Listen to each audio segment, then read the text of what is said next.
Saber Direito desta semana é sobre o direito de família e as vulnerabilidades previstas em lei quanto à idade, deficiência de crianças e adolescentes, mulheres e pessoas LGBT+. O curso é com a professora Isadora Dourado.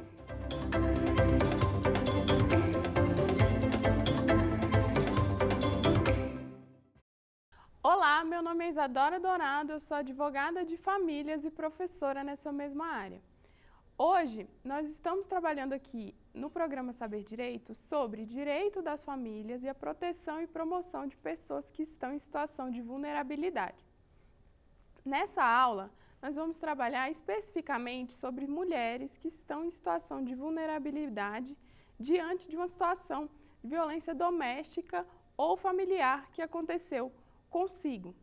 Bom, para a gente começar, vale a pena voltar no conceito de vulnerabilidade da primeira aula, que foi o conceito de que vulnerabilidade significa que as pessoas podem estar mais sujeitas a um risco ou a um dano da sua esfera de direitos por estarem dentro de um grupo ou por terem certas características que dentro de uma estrutura de poder podem ser identificadas como mais vulneráveis. Então, as mulheres em situação de violência, elas estão nesse risco de vulnerabilidade, elas estão numa situação de vulnerabilidade porque elas têm mais dificuldade de acessar os seus direitos quando estão dentro de uma dinâmica de violência dentro da sua família ou dentro da sua casa. Para a gente falar sobre isso, vale a pena pensar nos dados que a gente tem de violência doméstica no país, como, por exemplo, uma mulher falece a cada 7 horas em decorrência da violência doméstica.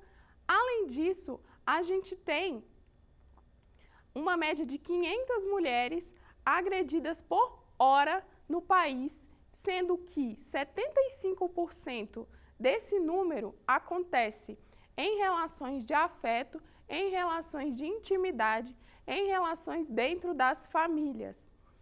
Isso sem a gente contar na violência psicológica, na violência sexual, que são formas de violência que têm um número de subnotificação. Tem uma cifra que a gente não consegue chegar pela dificuldade, seja no acesso, seja em contar essas histórias ou mesmo dessas histórias serem identificadas. Então, importa sim a gente pensar, ao pensar o direito das famílias, pensar como é que a gente vai lidar com essa vulnerabilidade a que essas mulheres podem estar expostas dentro da casa. Por quê? O que vem sendo pontuado em todas as aulas anteriores é como a casa, como a família pode não ser um local de acolhimento, pode não ser um local de proteção, mesmo que a lei coloque esse local como sendo um local que deveria ser de proteção. Então, interligar necessariamente o direito das famílias com a análise que nos traz a Lei Maria da Penha, que é a Lei 11.340 de 2006, se faz necessário, seja para situações em que se rompe a conjugalidade, ou seja, se rompe o relacionamento afetivo, seja para situações em que esse rompimento afetivo também envolve filhos e filhas que vieram dessa relação ou outras pessoas na família que que tem alguma relação com essa mulher que está em situação de violência e com essa pessoa que foi agressora. E aí é importante que nós pensemos quais são as violências que as mulheres podem passar dentro de uma relação de afeto, dentro de uma relação íntima, e quais são elas, né? Nós temos a violência física, que é a violência que atenta contra a nossa integridade física. Então, é o espancamento, é a agressão física, a lesão corporal, é tudo aquilo que afeta o nosso corpo. Já a violência psicológica é aquilo que afeta o nosso psicológico. Então, são ameaças, são restrições à circulação, à liberdade, são situações que nos colocam em tensão psicológica dentro de um relacionamento ou dentro de uma relação de afeto. Por sua vez, a violência patrimonial é aquela que atinge a nossa esfera patrimonial de direitos. Então, por exemplo, é a venda de um bem que é nosso, de um carro, de uma casa que é de uma mulher dentro de um relacionamento sem que ela tenha consentido com isso, seja esse bem só dela, seja um bem comum de duas pessoas, né? Por exemplo, de um pai e de uma filha ou de um casal, sem que ela tenha consentido com essa venda. Além disso, situações de violência patrimonial também podem acontecer quando essa mulher é impedida de trabalhar ou tem o seu salário retido por um companheiro, por exemplo, por uma companheira, e não pode ter essa liberdade financeira exercida. Além disso, a gente tem também a violência sexual, que é aquela que atenta contra a integridade física dessa vez. Então, a gente tem, por exemplo, o estupro dentro do casamento, fora do casamento, se há uma relação de namoro, por exemplo, porque quando não há o consentimento. Além disso, a gente tem situações de gravidezes forçadas ou mesmo de abortos forçados dentro de um relacionamento, situações em que as mulheres são colocadas em situação de prostituição, por exemplo, por um parceiro ou por um pai, por uma pessoa da sua confiança, do seu afeto. E, além disso, a gente tem a violência também emocional que pode acontecer dentro das casas, dentro das famílias, que é aquela violência que se traduz por meio de um xingamento, por meio de uma injúria, por meio de uma difamação, uma calúnia. São situações que acabam por afetar o nosso emocional, a forma com que as pessoas vão nos ver e a forma com que nós vamos ver a nossa própria autoestima. E aí, só para lembrar que a violência contra a mulher, ela pode acontecer a partir de qualquer pessoa da relação íntima de afeto. Então, pode ser uma pessoa com que ela tenha um relacionamento sério, então um namorado, uma namorada, um esposo, uma esposa, uma companheira, um companheiro. Além disso, pode ser uma pessoa da sua relação familiar, como um pai, uma mãe, uma sogra, um sogro, né, uma nora, um genro, uma sobrinha, enfim, pessoas da relação familiar, da relação íntima de afeto, são aquelas que podem ser pessoas que cometem essas violências contra a mulher dentro dos relacionamentos familiares, dentro dos relacionamentos que acontecem dentro das casas. E também a gente tem de pensar que as mulheres que estão nessa situação, elas tanto podem ser mulheres cisgênero quanto mulheres transgênero. Não há essa restrição na aplicação. Tudo isso para que a gente pense que a violência, ela acontece dentro das casas, ela acontece dentro das famílias e a gente não pode se fazer cego a isso, quando vai trabalhar com o quê? Com as questões afetas ao direito da família, com as questões afetas ao fim do casamento, a lida com os filhos, que é o que a gente vai trabalhar aqui hoje. E um dos pontos que necessariamente tem de ser pensado é exatamente o ciclo dessa violência, como é que essa violência acontece dentro de casa, né? Por quê? Muitas pessoas se questionam por que é que essa mulher não sai dessa violência. E aí, a partir de entender esse ciclo e de entender o que é necessário, é que a gente pode pensar melhor sobre essa própria pergunta e também pensar melhor como é que a gente vai trabalhar o direito de família para que a mulher possa sair dessa situação de violência. Nesse ponto, importa que a gente tenha que a Lei Maria da Penha, ainda que ela tenha uma fama de ser uma lei apenas criminal, ela é, na verdade, uma lei que trouxe uma série de políticas públicas para que exatamente a mulher possa romper esse ciclo, sair dessa violência. Porque a gente bem sabe que não basta apenas o afastamento da pessoa que a agrediu. Por vezes há ali uma dependência econômica, né? Há uma necessidade financeira daquela pessoa que a agredia. Há também um vínculo ainda emocional, psicológico muito forte, né? Há uma autoestima ainda fragilizada. Então, não basta apenas, né, que seja afastado, que ela pare de ter a convivência com essa pessoa que a agrediu, sem que ela tenha condições mínimas para poder trabalhar longe da violência, para poder ter renda, para poder criar seus filhos, para poder ter convivência com seus filhos, sem poder passar de novo pela violência quando são filhos comuns com a pessoa que agrediu.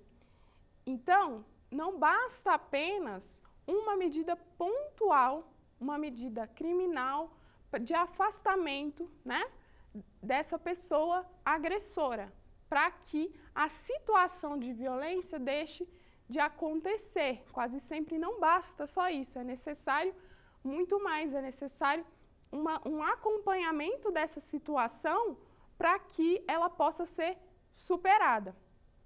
E aí, entender o ciclo da violência é importante por quê? Porque normalmente a violência já não começa no ponto final, que é um espancamento, que é um caso de feminicídio, por exemplo. Como é que se desenvolve a violência doméstica e familiar contra a mulher? Ela tem um aspecto, primeiro, de aumento da tensão, em que, primeiro, a gente tem uma situação, por exemplo, de constante violência psicológica, né? Uma pessoa que sempre está te deixando para baixo, uma pessoa que está sempre colocando, te ameaçando ou dizendo que você não é bom o suficiente, uma situação de aumento da tensão a ponto de não se saber mais onde pisa, certo? E aí, essa tensão vai aumentando, o nível de xingamentos ou o nível de ameaça vai aumentando até que a gente chega numa explosão, que é uma violência mais acentuada das que já haviam acontecido, que pode ser, normalmente, ou uma violência física ou mesmo uma outra modalidade de violência mais exacerbada, né? Então, passar a um espancamento ou passar uma violência sexual, ou uma ameaça com maiores situações de perigo para aquela mulher. E, nesse momento, a mulher que já vinha com uma tensão aumentada, né, que já vinha, por vezes, se sentindo desconfortável e se sentindo sem ter com quem conversar sobre isso, ou, às vezes, com vergonha disso, quando chega nesse ápice, ela passa a ter, normalmente, ainda mais reclusão, ainda mais vergonha dessa situação, porque ela sabe que tem algo errado. Só que, porque é que é um ciclo, né? Primeiro a gente passa num aumento da tensão, para depois uma explosão e, por fim, a gente tem um período que a gente chama de lua de mel, que é um período de abrandamento em que a pessoa que agrediu essa mulher, que teve essa explosão, ela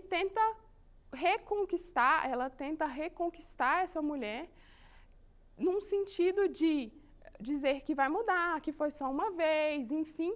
Para quê? Para que ela não saia desse relacionamento, ainda que esse relacionamento não mais esteja saudável. Então, é um período de abrandamento das condutas, né, em que a violência ela passa a ser mais sutil, mais em níveis psicológicos, né, de manutenção ali da autoestima e de reforço do relacionamento, para que depois esse ciclo recomece.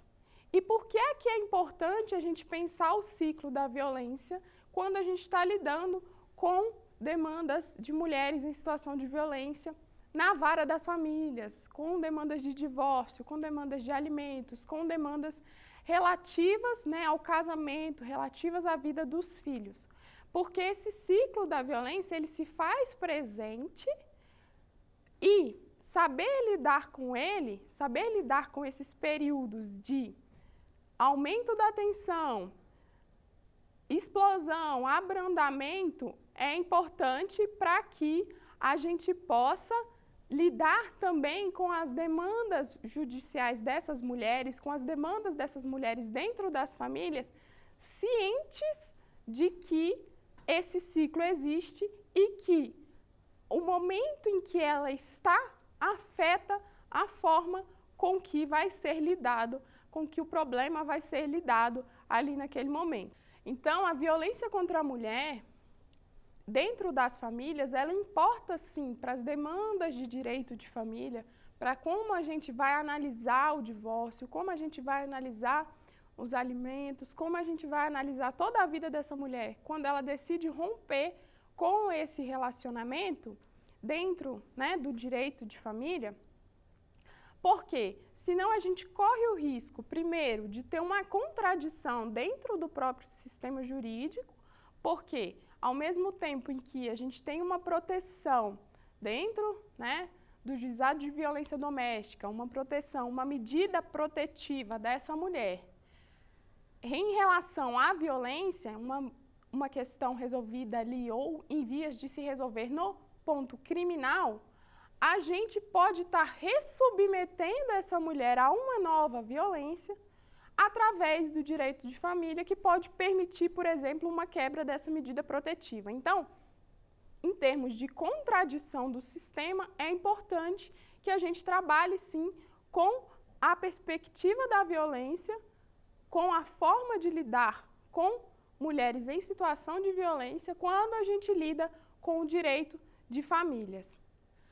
Além disso, a gente está sujeito, como eu coloquei, a revitimizar essa mulher, a recolocá-la dentro de uma demanda de família a uma nova violência, seja por não pensar a violência quando for pensar a forma de contato dessa mulher ou a forma dos filhos dela contatarem com essa pessoa que a agrediu, seja mesmo na hora de pensar a partilha dos bens desse casamento, por exemplo. E tudo isso a gente vai tratar mais adiante com os institutos cabíveis. Então, essa mulher que ela está numa situação de violência, como a gente já falou, não basta para ela apenas o afastamento, mas também que a forma com que a vida dela vai seguir dali para frente seja livre da violência em todas as esferas, que ela possa se desprender desse relacionamento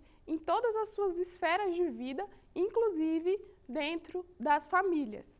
E então, mais uma vez, se justifica a gente pensar, né, a intersecção entre o direito das famílias e a Lei Maria da Penha.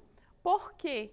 Porque a Lei Maria da Penha, ela nos traz um microsistema, ela nos traz a sua própria forma de pensar o ciclo da violência, a sua própria forma de organizar que a vida da mulher possa seguir dali em diante. E tanto a própria lei já previa essa intersecção que a própria Lei Maria da Penha já nos trazia desde a sua promulgação uma competência híbrida. O que isso quer dizer? Que os juizados de violência doméstica tinham desde o seu início a competência para poder falar tanto das questões criminais da violência, como punir o crime que aconteceu, como lidar com o crime que aconteceu, como afastar essa pessoa do convívio, como também elas já traziam também a competência de família, a competência civil, que era para como lidar com essa violência nas esferas, por exemplo, patrimonial, na esfera da família, como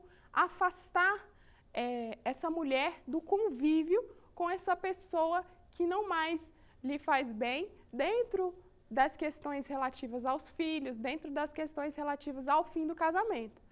Mas o que foi acontecendo, sendo que a lei foi promulgada em 2006, o que veio acontecendo foi que diversas vezes essa competência híbrida, essa competência conjunta civil e criminal foi sendo negada. Em poucos lugares no país ela era, de fato, aplicada. era restrito ao juizado de violência a questão da violência, sendo que as questões relativas à família tinham de ir para a vara de família. Então, resolver o divórcio, resolver os alimentos, resolver toda a questão relativa ao fim do casamento, acabava tendo de ser uma nova peregrinação para essa mulher, para além da questão do próprio fim, dar fim àquela situação pontual de violência que já vinha se arrastando por um tempo. Então, por diversas portarias, os tribunais brasileiros foram retirando essa competência do juiz de violência doméstica para lidar com essa questão do direito de família, para lidar com o próprio divórcio, por exemplo. Mas aí, ano passado, foi promulgada uma nova lei que trouxe isso novamente, de forma expressa, essa competência. Então, hoje, a gente tem no artigo 14 e também no artigo 14A da Lei Maria da Penha essa expressa previsão da competência. No artigo 14, a gente tem que os juizados têm a competência civil e criminal, e no artigo 14A, a gente tem a expressa previsão de que a mulher que está em situação de violência, ela vai poder propor o divórcio, a dissolução da união estável no juizado de violência doméstica e familiar contra a mulher, ressalvada a partilha, ressalvada a questão relativa à divisão dos bens. Tudo isso para a gente dizer o quê? Que hoje, a mulher que está em situação de violência e resolve que chegou a hora de sair dessa situação, ela tem dois caminhos. Ela pode já iniciar a resolução, seja da questão do afastamento dessa pessoa do seu convívio, seja da questão de finalizar a união estável, de finalizar o casamento, tudo de uma vez só, né? Por uma nova alteração na Lei Maria da Penha. Então, a gente tem dois caminhos para essa mulher que deseja romper essa conjugalidade em havendo uma violência, por exemplo. Então, já sabendo que a gente tem esses dois caminhos para a mulher que está nessa situação, é importante que a gente pense como trabalhar o direito de família, então, para que ela não venha a passar por novas situações de violência. E aí, aqui, a gente vai pensar em formas disso dentro da conjugalidade e também dentro da relação com os filhos.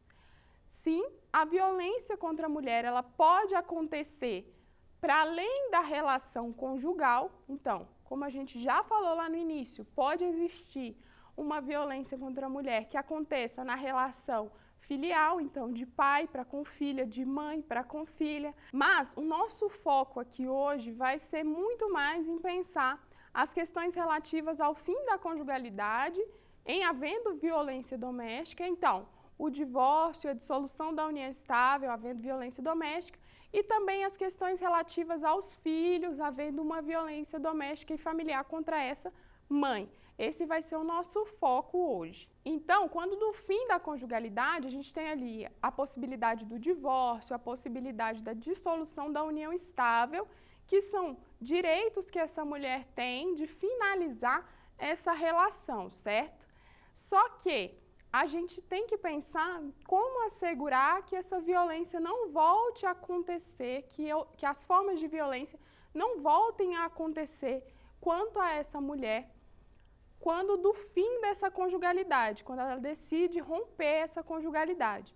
E aí, o que é que a gente tem de opção hoje dentro do direito das famílias para pensar isso? Por exemplo, em situações em que a gente está passando por uma violência, seja ela patrimonial, né, de uma venda de um bem sem a nossa autorização, de uma retenção do nosso salário sem a nossa autorização pelo companheiro, pelo ex-companheiro, ou de uma violência física contra nós, e nós desejamos já romper esse casamento, romper essa união, é possível tanto a medida protetiva, né, na Lei Maria da Penha, o pedido de afastamento dentro da Lei Maria da Penha, como também é possível se pedir junto ou antes do divórcio essa medida no próprio direito de família, que se chama de separação de corpos, né?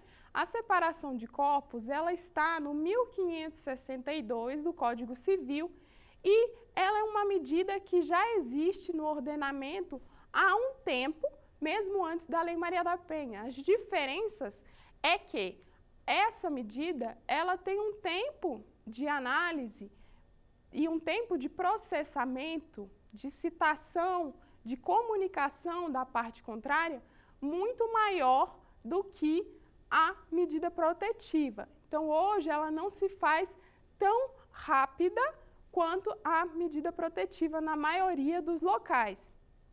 Mas nós temos também a possibilidade, dentro da separação de corpos, não só de afastar a pessoa da residência, afastar esse companheiro, esse ex-cônjuge da residência, como também de findar o nosso regime de bens, ou seja, as dívidas contraídas dali em diante não serem mais comunicadas, né? Ter essa proteção.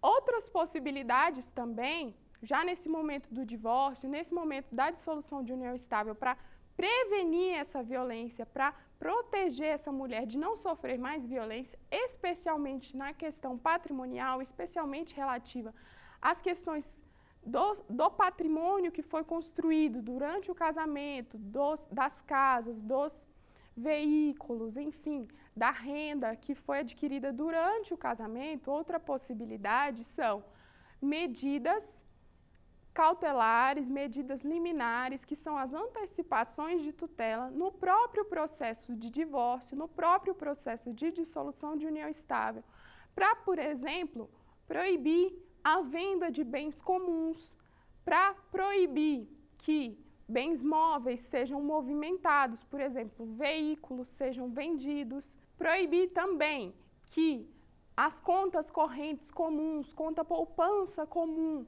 venha a ser movimentada em desfavor dessa mulher, né? Proibir, então, que haja mais desfalque financeiro, que haja mais uma fraude à divisão dos bens. Isso tudo pode ser pensado ali para assegurar essa mulher e para assegurar que ela não tenha mais violência patrimonial quando do fim do casamento, quando ela decide pelo divórcio, quando ela decide pelo fim da união estável.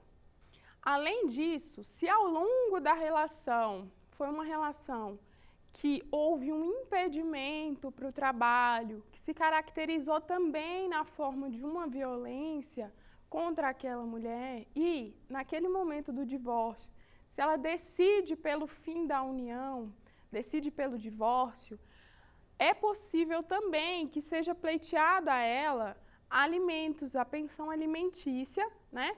Assim como se é um caso em que ela já não tem como se inserir no mercado de trabalho da mesma forma, ou já não tem como mesmo, pela idade, por exemplo, se inserir no mercado de trabalho, ou mesmo situações em que a violência foi tamanha que causou uma perda na sua capacidade, causou uma deficiência que vai dificultar a sua vida laborativa, vai dificultar o seu trabalho daqui em diante. Então, é possível, sim, também se pensar para alimentos para essa mulher, pensão alimentícia para essa mulher, para que a gente possa vir a ter uma dignidade mínima após o fim do casamento, após o fim da união estável, quando houve situação seja de diminuição da capacidade laborativa dela, seja também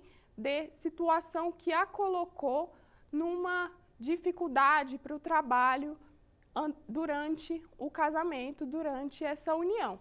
E aí nos importa pensar que muito se diz que esses alimentos para ex-cônjuges, eles seriam transitórios, eles seriam passageiros, seriam por um tempo, né? Por um tempo determinado. Mas aí nós temos de analisar qual foi o impacto dessa violência na vida dessa mulher e qual vai ser o tempo, qual vai ser o momento em que ela vai conseguir, ou mesmo se ela vai conseguir voltar a poder prover a própria subsistência. Então, nem sempre a gente está falando de uma situação transitória, de uma situação passageira.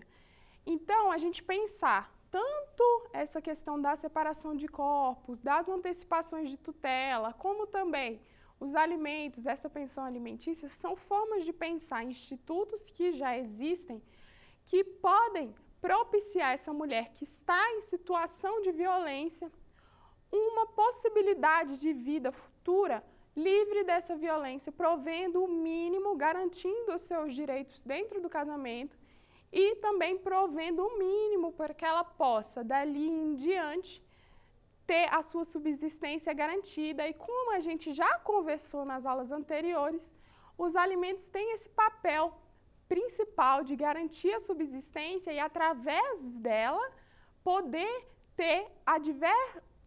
ter os diversos outros direitos garantidos. Então, todas essas três formas que nós pensamos aqui, né, da separação de corpo, das antecipações de tutela, para garantir principalmente as questões patrimoniais e também os alimentos para essa mulher quando do fim do casamento, para garantir a sua subsistência, são formas relativas ao fim da conjugalidade, né, ao fim do casamento, ao fim da união estável, para garantir que essa mulher possa passar ali a ter uma vida sem violência. Mas agora a gente tem de pensar quando é que há também uma situação de violência contra a mulher e essa mulher tem filhos com essa pessoa que esteve em posição de agressor ou em posição de agressora. Bom, primeiro a gente precisa pensar, ter a compreensão de que a violência contra a mulher, a violência contra essa mulher, ela também chega na pessoa dos filhos, ela também afeta a autoestima das crianças, ela também afeta a qualidade de vida das crianças, dos filhos desse relacionamento, que não só tem esse exemplo de paternidade ou de maternidade, como também passam a sofrer a violência em sua própria existência, como reflexo da violência da pessoa que eles têm como referência de cuidado, né? Esse pai, essa mãe, isso reflete na vida dessas crianças. E aí, quando a gente vai pensar guarda, convivência, né? Que são questões relativas à vida dos filhos, quando há uma situação de violência contra a mulher, a gente tem de ter muito cuidado para, de novo, não ressubmeter, não recolocar essa mulher numa situação de violência, não revitimizar. Como é que vai ser feito o contato com, por exemplo, esse pai agressor? Ou, em sendo um relacionamento homoafetivo que findou, como é que vai ser o contato com essa mãe agressora? O primeiro debate que a gente tem que ter é quanto à guarda dos filhos, né? A gente já falou um pouco sobre guarda, sobre convivência na nossa última aula, quando a gente estava tratando de como isso poderia buscar o melhor para as crianças, mas agora a gente tem que pensar no lado dessa mulher, como é que essa mulher que está em situação de violência, né, que passou por uma situação de violência ou que ainda está passando por uma situação de violência, seja com a mãe, a outra mãe dos filhos, seja com o pai dos filhos, como é que a gente pode lidar com a guarda desses filhos para que eles possam ter também a presença do pai, se for o caso, e também, ou da outra mãe, e também preservar essa mulher para que ela não venha a passar por uma nova violência. Então, o guardião, a guardiã é aquela pessoa responsável ou as duas pessoas responsáveis pelas decisões importantes da vida dos filhos, certo? E aí, como a gente já conversou, a gente tem a guarda compartilhada, que é a divisão das responsabilidades, e a guarda unilateral, que é a concentração dessas responsabilidades em uma pessoa só. Muito se diz que a guarda compartilhada seria a regra do sistema.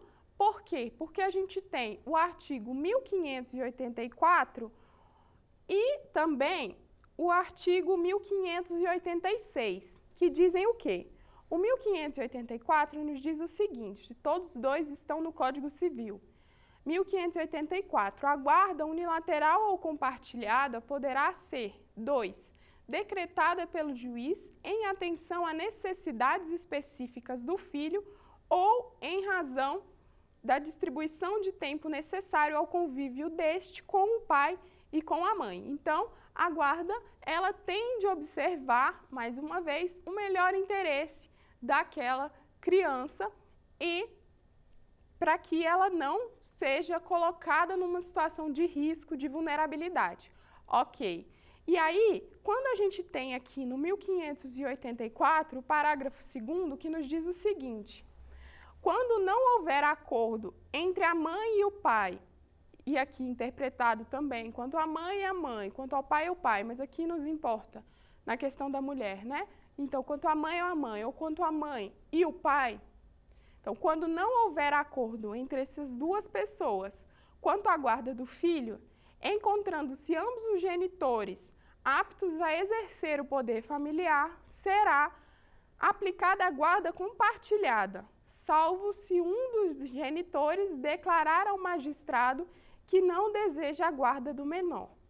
Então, a gente tem aqui que a lei diz que, havendo um conflito e os dois estando aptos a exercer aquilo que a gente explicou de autoridade parental, né, essa responsabilidade sobre a vida dos filhos, pode ser aplicada pelo juiz a guarda compartilhada. Mas a gente tem, ao mesmo tempo que tem essa determinação, no 1586, logo depois, a gente tem o seguinte: havendo motivos graves, poderá o juiz, em qualquer caso, a bem dos filhos, regular de maneira diferente da estabelecida nos artigos antecedentes a relação dele para com os pais. Então, muito se diz que a guarda compartilhada seria a regra, seria a que tem de ser aplicada, mas nós temos de pensar isso com muito cuidado. Por quê? A guarda é esse poder decisório sobre a vida dos filhos, né? Esse poder de dirigir a criação, enfim, da vida dos filhos, mas nós temos de pensar isso sempre de acordo com o bem-estar dessa criança, com o melhor interesse dessa criança, certo? Então, nem sempre a guarda compartilhada vai ser a melhor opção. E isso, inclusive, e aí nós temos a interligação com a questão da violência doméstica.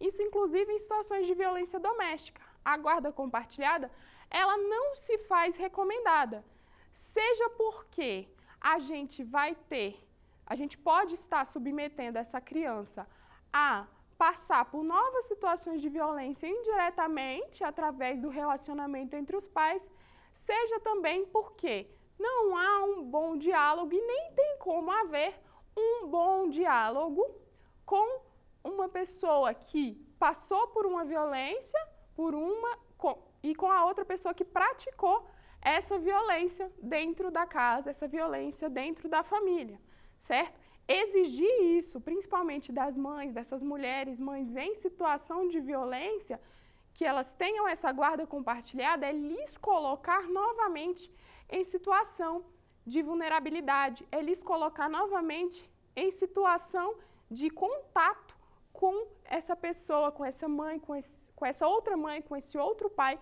que lhe foi uma agressora, um agressor no passado ou mesmo continua a sê-lo. Então, a guarda compartilhada, ela tem de sempre ser interpretada no melhor para a criança e o melhor para a criança normalmente é estar longe da violência, não estar submetida à violência, seja ela direta, seja ela indireta, como no caso da violência doméstica. Uma outra questão que nós temos que pensar também é que a distribuição social do cuidado hoje, ela é feminina. Então, o cuidado dentro das famílias, ele normalmente ele é exercido pelas mães, ele é exercido pelas mulheres.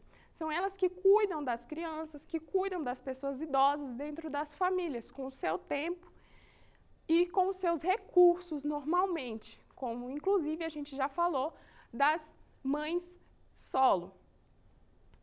Então, quando a gente pensa que a violência contra a mulher, ela pode acontecer através desse contato novamente com esse pai ou com essa mãe, que um dia foi agressor dessa mulher, é que normalmente, né, culturalmente, socialmente, não que sempre seja assim, mas que socialmente essa distribuição do cuidado está mais na pessoa da mulher, quando a gente pensa essas duas questões em interligação, não faz sentido submeter essa mulher a uma guarda compartilhada com a pessoa que a agrediu, porque não só vai ser uma oportunidade novamente de revitimizar essa mulher, como também de novamente sobrecarregá-la no cuidado, porque, de fato, pode ser que a outra parte não esteja exercendo cuidado algum. Então, tudo isso para a gente falar que a guarda, ainda que a lei nos diga que ela normalmente deve ser compartilhada, a gente tem hipóteses em que sim, para o melhor interesse daquela criança e para a possibilidade de que aquela mãe, que já vem exercendo faticamente o cuidado, continue a exercê-lo sem violência, de que a guarda seja fixada na modalidade unilateral, que é a responsabilidade apenas para aquela mulher, para que o contato sobre as decisões da vida do filho não seja uma nova oportunidade de violência para aquela mulher. Além disso, pessoal, a gente tem de pensar também na perspectiva da convivência.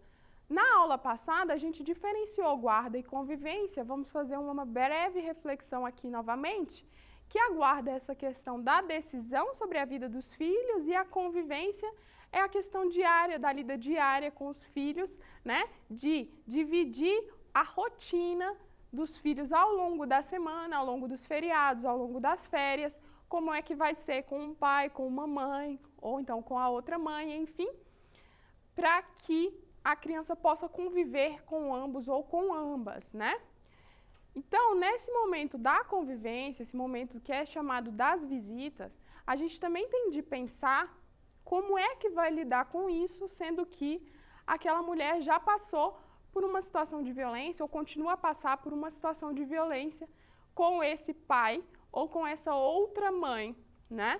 Como é que a gente vai pensar isso para que ela não venha a passar por uma nova violência ali? Então, o que a gente tem de se perguntar nesse momento da convivência, nesse momento do convívio desse pai ou dessa mãe que um dia foi agressor, que um dia foi agressora dessa mulher, é como é que essa convivência vai acontecer para que possa ser respeitado o direito do filho, o direito da filha de conviver com ambos os pais, ao mesmo tempo em que possa ser respeitado o direito daquela mãe de não ter mais uma vida em violência, de não mais passar por novas violências.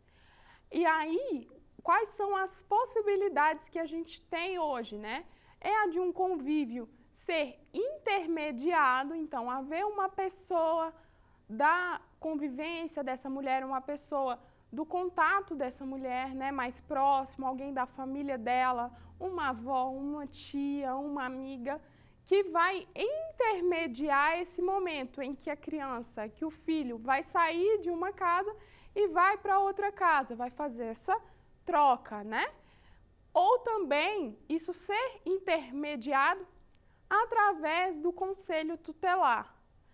Porque o conselho tutelar, ele tem essa possibilidade também de assegurar que a criança não passe por uma nova violência, não passe por essa situação que pode vir a acontecer quando há um litígio, quando há principalmente uma violência contra a mulher no relacionamento entre esses pais ou entre essas mães. E aí, pessoal, uma outra situação também que a gente tem é o contato diário entre esses pais sobre a vida dessa criança, né? Para falar sobre a consulta médica, para falar sobre uma coisa que faltou, como é que está na escola, enfim. Esse contato diário, quando não há uma boa relação em decorrência da violência que já aconteceu ou que continua a acontecer ali entre esse ex-par, né? Ele pode vir a ser uma oportunidade de uma nova violência, esse contato diário. Então, limitar o contato a uma forma de comunicação só que não seja tão rápida, né, no sentido como, por exemplo, hoje a gente tem o WhatsApp, que ser muita informação, muita coisa ao mesmo tempo, e uma forma mais restrita, como, por exemplo, um e-mail, um SMS. Por quê? porque ali você tem a possibilidade de ter um tempo para responder, não que isso vai ser uma oportunidade para se delongar para responder, mas que isso sim vai ser uma oportunidade para que ambas as partes possam pensar antes de escrever, para que possa ter um contato apenas relativo aos filhos. E isso, principalmente, esse contato, acontecer quando não estiver mais acontecendo violência contra aquela mulher de uma forma tão agravada, quando não houver mais medidas protetivas, por exemplo, entre aquela mulher. Porque o contato, mais uma vez, né, entre essa mulher que passou por violência e entre esse pai ou essa mãe que foi agressor dessa mulher, é uma oportunidade de nova violência. E nós temos de pensar, né, sempre sobre isso, né? Então, havendo um fim de relacionamento em que há filhos e havendo ali violência doméstica contra essa mulher, pensar necessariamente como será o futuro dessas crianças, né, o futuro dessa interligação dos pais, de como esses pais vão lidar entre si, para que essa mulher não seja recolocada numa situação de violência, é muito importante e cabe a nós, enquanto uma forma de interpretar o direito, de pensar o direito de forma interdisciplinar, porque não dá para a gente desligar a violência da família quando ela aconteceu dentro da família. Então, não dá para a gente desligar, por exemplo, a Lei Maria da Penha do direito de família, do Código Civil, quando houve uma violência dentro daquela família contra aquela mulher. Não dá para desligar e pensar que são coisas diferentes só porque estão em ramos do direito diferentes, porque não o são. E aí, mais uma vez, a importância de nós pensarmos, como a gente trabalhou lá na primeira aula, a abordagem interdisciplinar do direito, uma abordagem crítica e uma abordagem que busque pensar a partir das necessidades dos indivíduos e, principalmente, a partir dos indivíduos e não a partir dos institutos em si, para que a gente possa passar de situações de vulnerabilidade, ir ultrapassando aos poucos situações de vulnerabilidade e não ressubmetendo mulheres que estavam em situação de violência e conseguiram um primeiro passo com por exemplo, um afastamento do lar dentro da Lei Maria da Penha e depois as ressubmetendo a violências no contato com o pai desses filhos, na forma de lidar com a guarda, por não haver uma abordagem necessariamente interdisciplinar que compreenda o ciclo da violência e que compreenda como a violência pode vir voltar a acontecer naquele relacionamento com aqueles filhos, com aquela mulher. Então, para a gente consolidar os ensinamentos que a gente teve hoje, vamos passar para aquele nosso momento do quiz. A gente tem aqui 3 questões, então, sendo que a primeira vai ser a seguinte. Quais das seguintes demandas de direito das famílias não podem ser apreciadas no juizado de violência doméstica e familiar contra a mulher?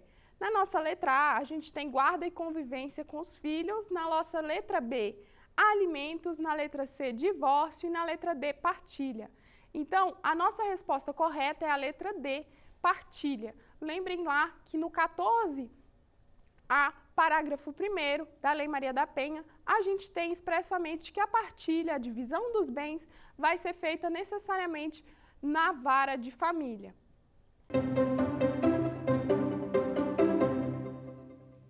Como compatibilizar o direito do pai à convivência com o filho e à proteção da mulher em situação de violência?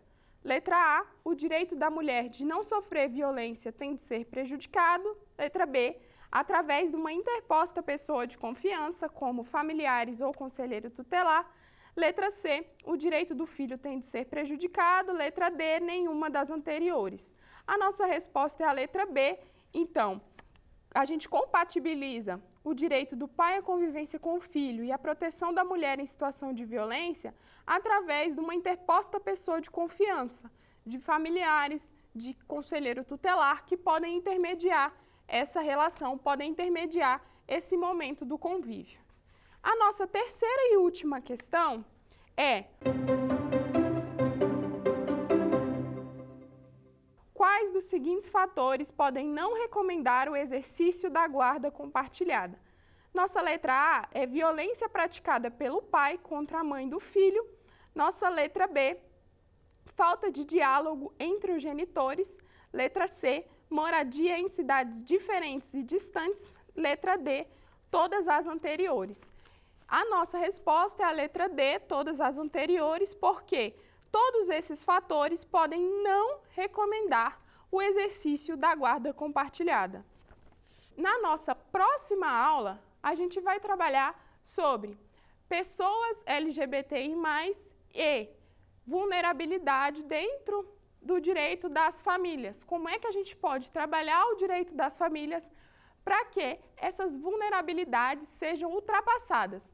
Então, pessoal, eu aguardo vocês na nossa próxima aula. Quer dar uma sugestão de tema para os cursos do Saber Direito? Então mande um e-mail para a gente, saberdireito@stf.jus.br, ou entre em contato por WhatsApp. O número é esse que aparece na tela. Você também pode acompanhar as aulas pela internet. Acesse tvjustiça.jus.br ou nosso canal no YouTube, TV Justiça Oficial.